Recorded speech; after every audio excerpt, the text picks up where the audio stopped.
Hi everybody, my name is Anchen and this is Marlize. We are going to show you today how crucial it is to replace your timing belt at the right times. The timing belt is definitely a crucial part of the engine. If it's not regularly maintained, it can cause severe damage to the engine. The damages it can do to your engine when it wears out and snaps include having to replace the entire engine. The timing belt coordinates the combustion cycle of the engine by connecting the camshafts and the crankshaft. The crankshaft rotates with the movement of the pistons. The entire engine runs in harmony because of the timing belt.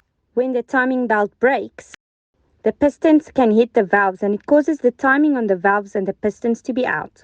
This can be the result of an unrepairable engine that needs to be replaced. As you can see, it is very crucial to replace your timing belt before it wears out. On Audi and VW, we would recommend to change your cam belt every 90 to 120,000 k's or every 5 years.